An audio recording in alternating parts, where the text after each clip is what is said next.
Alright mga idol, nandito ako ngayon sa palengke ng Balanga. Yan. Ito ngayon, nandito ako sa pwesto ni Idol Jenjen Vlogs. Yan. Hello po! Hi Idol! Yan yung seryosong Makata. Kasi bibili na rin siya ng ating pagkaga. Natagpuan ko na rin sa wakas.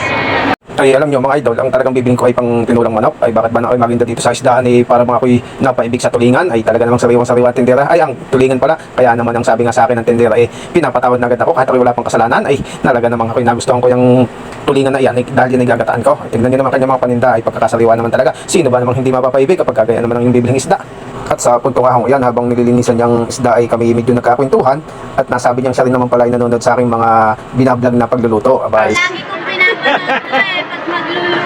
salamat sa iyo, Idol Jenjen's Vlog. Talaga naman pong napakaganda naman po ng inyong sinabi tungkol sa aking mga niluluto. At sa puntong ahong yan, bago magkalimutan ay talaga naman po tinanggal niya pa yung pinakabuntot ng isda. Dahil alam naman natin na medyo nakakalaki ng tenga kapag daw nakain natin yung ganyan dulo ng isda na yan.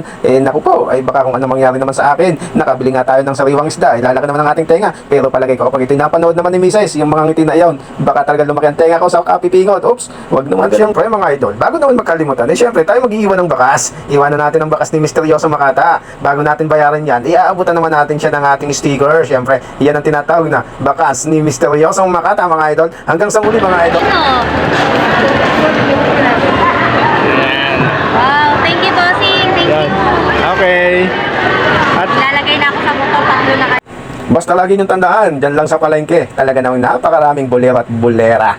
Kapag tayo napadaan, sabi kabila itaw kay Puge, ay naku naman, alam niyo naman ang inyong idol, ay medyo may pagkamarupok. Ayun na, iabot na nga natin yung ating bakas. Kung ano man ang aking masabi, pasensya na.